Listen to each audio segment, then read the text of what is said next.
Salut les compagnies, me revoici dans une nouvelle vidéo solo pour un update avec plein de lectures. J'en précise pour vous rappeler, je sais pas si vous avez vu la dernière vidéo qui est sortie sur la chaîne avec un nom et une miniature très putaclic, hein, on va pas se le cacher. C'était pour vous tenir au courant de notre nouveau rythme de publication de vidéos. Donc les jeudis ça ne change pas pour le moment, je sais pas si vous l'avez bien compris mais je préfère le repréciser parce que ça en parlait pas trop dans les commentaires. Le jeudi rien ne change, il y aura une vidéo par semaine le jeudi, on alterne entre Clémentine solo et moi solo. C'est les lundis où il y aura une vidéo qu'une semaine sur deux où nous serons du coup ensemble Clèves et moi. Voilà, normalement lundi prochain il y en aura une donc vous inquiétez pas pour le moment, enfin... On compte pas la vidéo en fait de lundi dernier comme une vraie vidéo parce que c'était juste une vidéo annonce. Donc il y en a bien une lundi qui suit, donc dans 4 jours. Voilà. Je commence cet update avec 10 Savage Song. Oui, j'ai tellement de piles de livres que je peux m'accouder dessus, hein, je vous explique. 10 Savage Song de V.E. Schwab aux éditions Lumen. C'est le premier tome de la duologie Monsters of Rarity. Et j'ai déjà acheté le second tome, mais pas encore lu. C'est une duologie, du coup ça se passe à Verity. En gros, on est dans un monde où il y a plein de monstres, plusieurs catégories de monstres, avec plusieurs dirigeants à chaque fois et ils se font la guéguerre. Il y a les Corsailles, les Malkaï et je sais plus trop quoi. Enfin bref, d'un côté, en fait on suit deux points de vue. D'un côté on a une fille, c'est la fille d'un humain qui dirige tout un côté de la ville, l'intérieur de la ville il me semble. Et lui est humain. Et j'ai l'impression qu'elle a un peu envie d'être un monstre. Voilà, elle est humaine et se rêve monstre et lui est un monstre qui se rêve humain. Du coup lui c'est l'inverse, c'est un fils adoptif d'un autre dirigeant et lui c'est un monstre et quand il joue du violon, bah en fait ceux qui l'entendent ils meurent je crois. Ça fait assez longtemps que je l'ai lu, hein, désolée. Il meurt. Et il fait ça que aux gens qui sont coupables, donc c'est un méchant mais méchant qui remet la justice en place on va dire. Donc voilà, et ces deux-là ils vont à la même école depuis peu, en fait c'est dans le début du bouquin, ils se mettent à aller à la même école. Et du coup bah deux fils de deux dirigeants qui s'opposent mais ils savent pas forcément qui est l'autre, blablabla, plein d'histoires. Et voilà. J'ai pas pris de notes alors ça va être assez festif, je me souviens que j'avais bien aimé. En fait le prologue j'ai été emportée, les premiers chapitres j'ai eu du mal. Donc ouais c'est le prélude, pas le prologue. Prélude j'ai adoré mais c'est très court. Après les premiers chapitres j'étais en mode ah j'ai du mal à me faire à l'univers on va dire. Mais ça c'est comme dans beaucoup de romans, enfin j'ai vraiment beaucoup de mal à me mettre à chaque fois dans des débuts de romans etc. Donc voilà et au final je m'y suis faite. C'était une bonne lecture mais c'est vrai que j'ai un peu acheté la suite vite et avec le recul, enfin c'est clairement pas le meilleur V.E. Schwab, je préfère largement Shades of Magic. C'était pas incroyable non plus, après c'était intéressant ce côté de monstres, enfin deux adolescents qui s'opposent, un qui est monstre, l'autre qui l'est pas, etc. Enfin c'est assez intéressant. Après il y a un peu course-poursuite, etc. Là-dedans, plein d'aventures. C'était intéressant mais... Bah c'est vrai qu'avec le recul, je suis moins emballée que quand je l'étais quand je le lisais en fait. Donc je lui mettrais 15,5, 16. C'était une plutôt bonne lecture mais c'est vrai que ça s'éloigne assez de ce que j'aime habituellement. Les personnages ils avaient un côté attachant parce qu'ils se révélaient un peu mais c'est vrai qu'ils étaient pas non plus, enfin on les adore pas quoi. Donc voilà, plutôt bonne lecture mais pas incroyable non plus. Si vous voulez lire du V.E. Schwab, pour moi lisez L'Envie invisible d'Adi Larue ou Shades of Magic que j'avais beaucoup aimé. Et il reste Vicious que j'ai jamais lu et que je pense qu'il faudrait que j'achète un de ces quatre. J'ai ensuite lu La Dette de Margie Nonam chez Hugo Poche et cette fois-ci très mauvaise lecture. C'est de la dark romance, je le savais pas avant de me lancer dedans.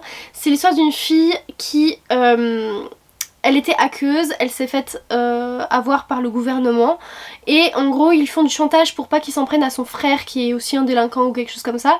Ils l'emploient à leur service au FBI et du coup elle est obligée d'accepter si elle veut pas que son frère aille en prison.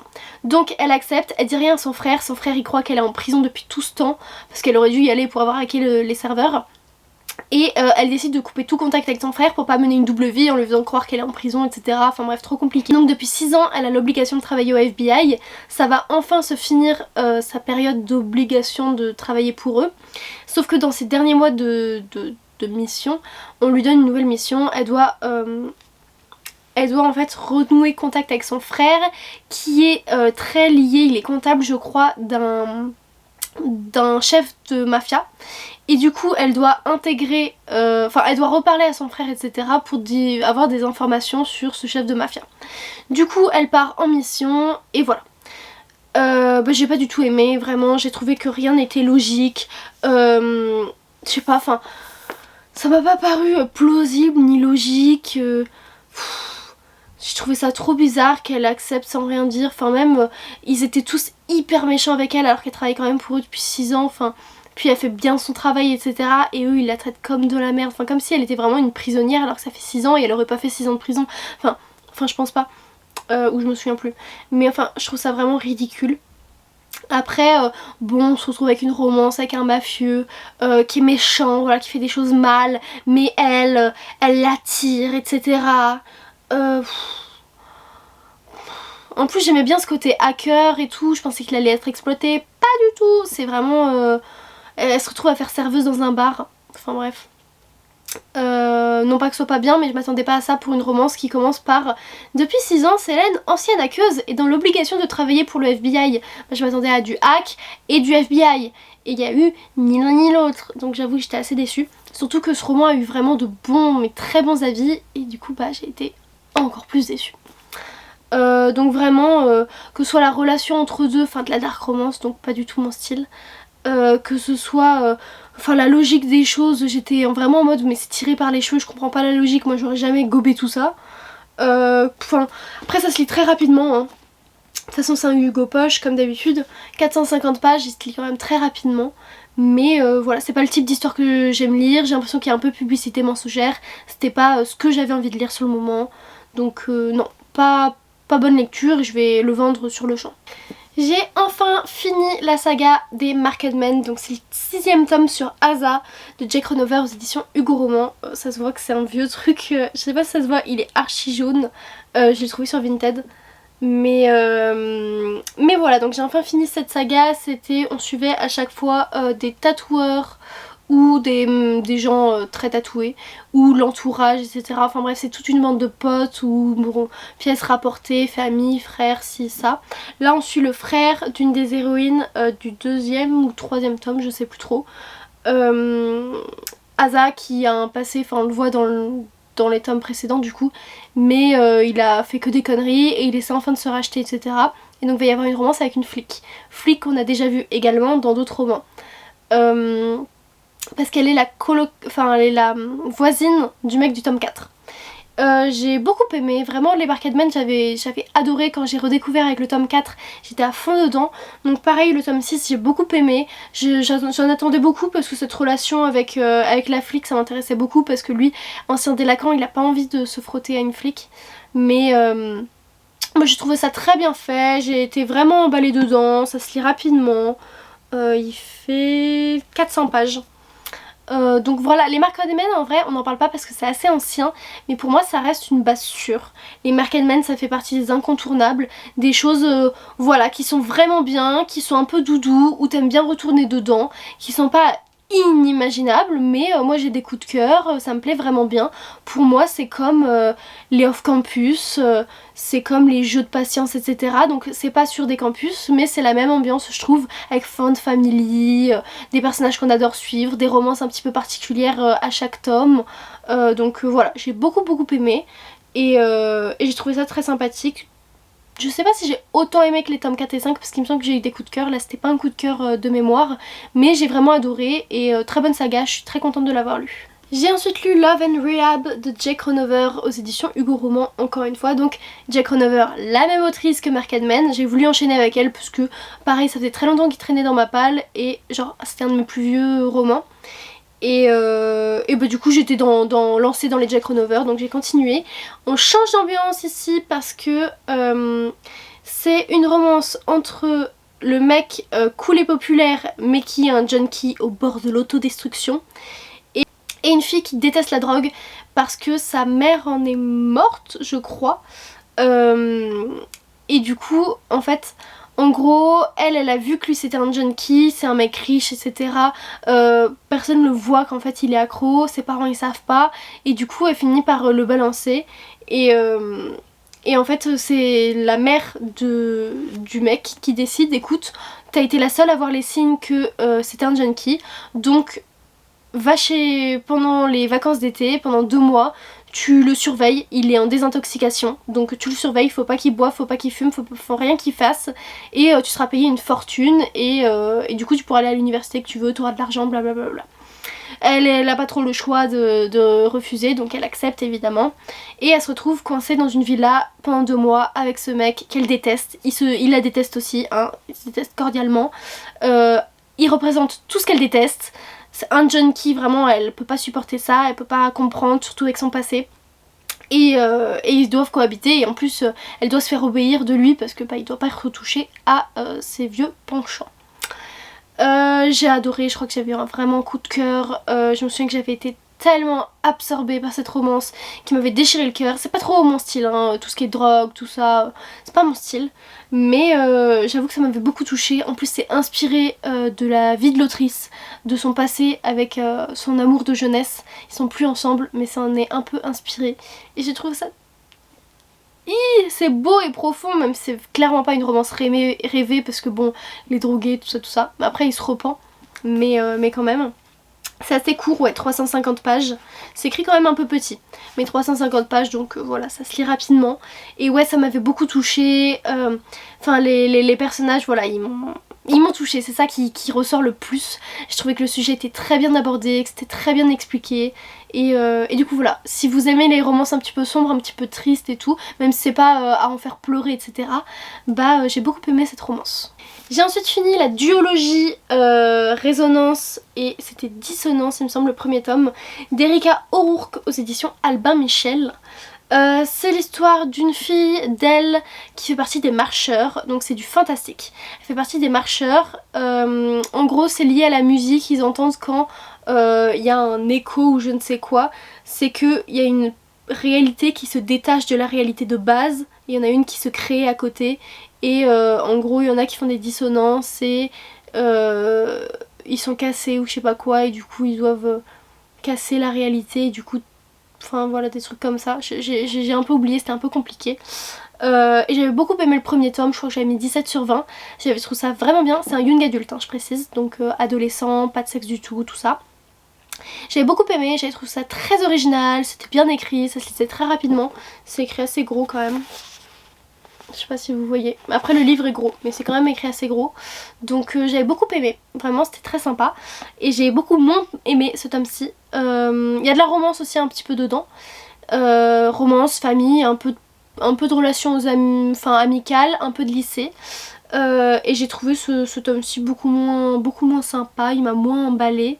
J'étais un petit peu déçue honnêtement, j'ai trouvé que les intrigues étaient moins intéressantes, j'étais moins fondant aussi, je pense qu'il y en a eu un an et demi entre les 2 tomes, je pense que j'étais pas assez dans l'histoire. Je sais pas pourquoi, j'ai trouvé l'héroïne un petit peu ridicule, j'ai pas trop aimé ses réactions, ce qu'elle faisait, etc. Oui voilà, en fait je lisais un peu l'histoire de loin, j'ai un peu sauté des paragraphes par-ci par-là parce que ça m'intéressait pas plus que ça, c'était pas incroyable. Et j'avoue que j'étais un peu déçue sachant que j'avais bien aimé le premier tome. Mais voilà, je pense que c'est assez vieux quand même comme histoire. Ah, c'est une traduction déjà. Je vais vous dire quand est-ce que ça a été publié. En 2017 apparemment. Donc ouais, c'est quand même assez vieux, 6 ans. Mais voilà, c'était bien sans plus. Je suis quand même contente de l'avoir lu. Je vais pas les vendre pour le moment. Mais c'était pas incroyable non plus. Et je les relirai jamais. Ensuite... très bonne lecture, j'ai lu Elite Fighter de Sarah Dalem aux éditions Addictive.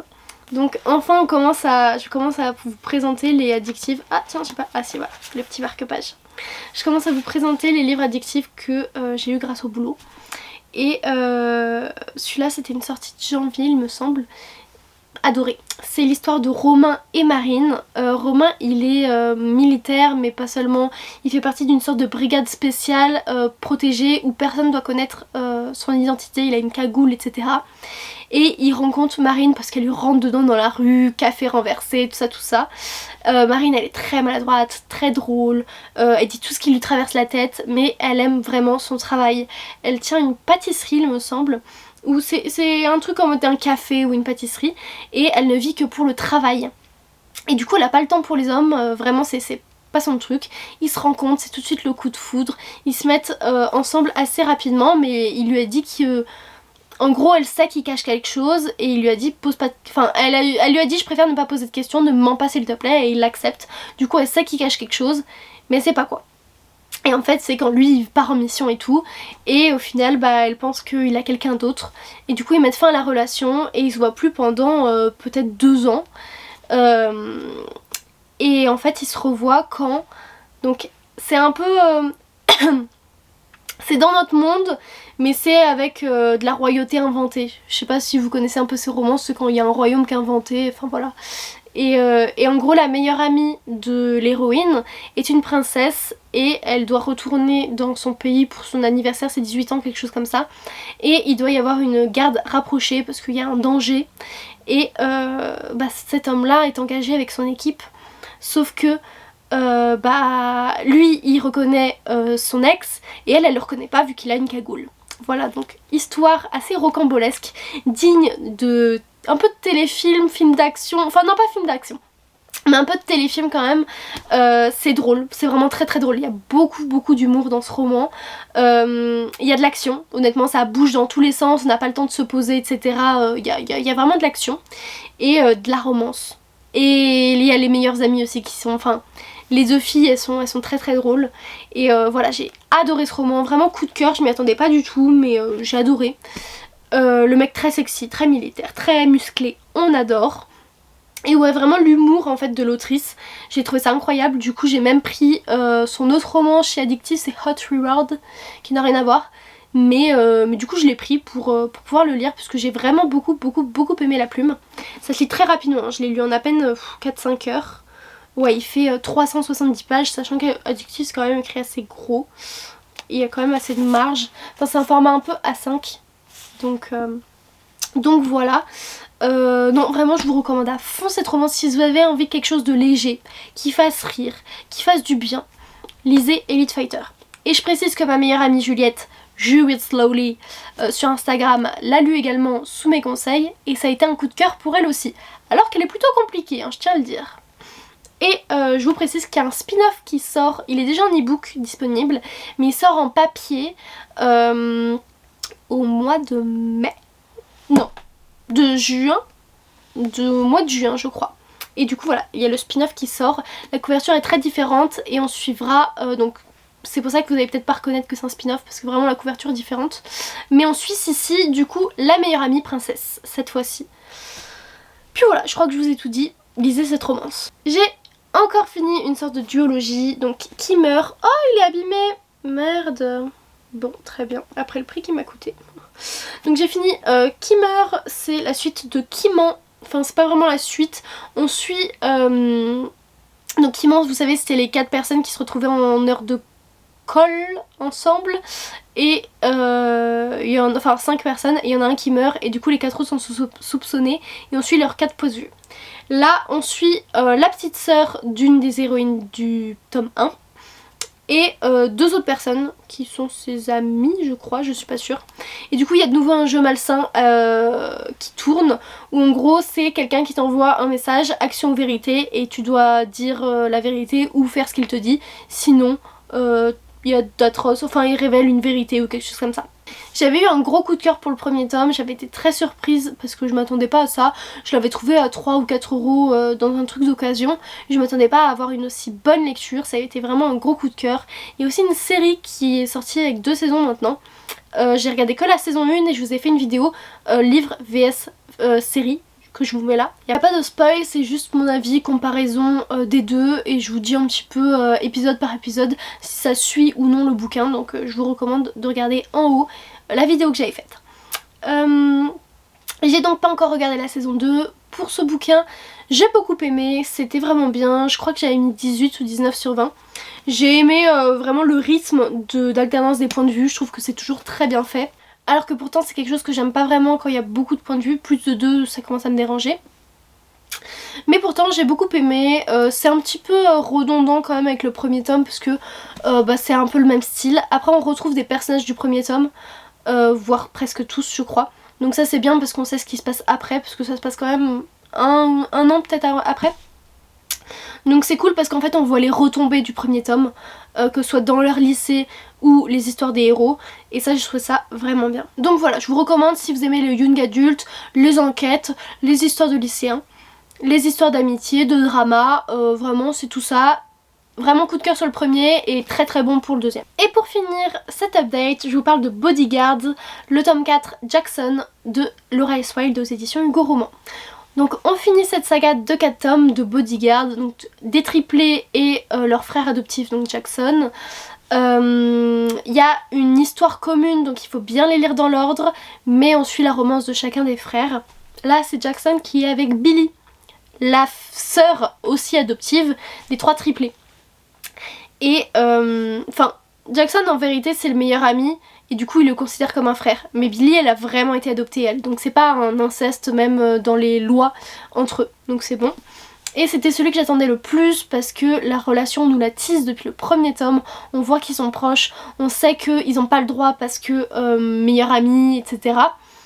Et donc je l'attendais, surtout après la déception que fut le tome 3. J'avais été trop déçue, j'avais trouvé ça nul, j'avais trouvé vraiment qu'il servait à rien, que ça faisait vraiment tome passerelle, mais sur une romance, bah non, en fait ça passe pas. Donc trop déçue, j'en attendais beaucoup de ce tome-ci. Il était très bien, j'ai beaucoup aimé, que ce soit l'humour, la romance, enfin voilà.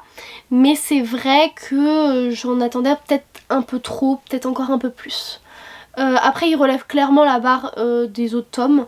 Je pense que mes préférés sont les 2 et 4. Mais c'est vrai que j'en attendais beaucoup, donc j'aurais bien aimé que ce soit encore un petit peu mieux. J'ai trouvé Jackson qui était très possessif, trop possessif. Donc ça c'était un peu embêtant, j'ai trouvé qu'il aimait trop un peu dire à Billy ce qu'elle pouvait ou ne pas faire. En mode toi fais pas ça mais moi j'ai le droit de le faire. Enfin un peu bizarre, je trouve ça un peu sexiste honnêtement. C'est pas vraiment sexiste mais un peu sur les bords quoi. Le mec très possessif en mode moi j'ai le droit d'aller voir des meufs mais toi t'as pas le droit d'aller voir des mecs alors qu'ils sont pas ensemble. Bof, j'aime pas trop. Donc ça m'a dérangé, sinon vraiment il y a des scènes qui sont très bien. Je sais que du coup Juliette elle les a lues en même temps que moi presque, et elle a adoré parce que l'héroïne du tome 1 est très amusante et dans ce tome-ci elle nous en sort des vertes et des pas mûres. C'est vrai qu'elle est très drôle parce que très naïve, elle sort tout ce qui sort de sa tête et c'était très drôle et c'était un peu les moments pétillants on va dire du roman. Donc voilà, c'était bonne lecture, quand même bonne saga que je vous recommanderais, mais pour moi c'est clairement pas la meilleure saga d'Hugo Roman. Donc voilà, et pour moi c'est pas non plus le meilleur Laura S. Wilde, parce que mon préféré c'est Après la tempête, que j'ai trouvé incroyable comme romance, et je pense que d'ailleurs il faudrait que je me le relise. Voilà, donc bien, après voilà, il y a l'intrigue principale, pareil, qui est clôturée, plutôt dans le tome 3 je dirais qu'elle est clôturée, mais il me semble qu'on en parle encore un peu ici. Là j'ai l'impression qu'on a totalement oublié le côté bodyguard vu que c'est pas son bodyguard à elle, ce qui est un petit peu dommage parce que c'est quand même un peu le thème de la saga, mais bon ce couple je le voulais tellement ensemble que voilà. Mais donc voilà, bonne lecture, très bonne lecture même pour ce tome-ci, mais j'aurais aimé encore plus pour avoir un 20 sur 20. J'espère que cet update vous aura plu, n'hésitez pas à mettre un petit pouce en l'air et un commentaire, et je vous dis à bientôt. Ciao.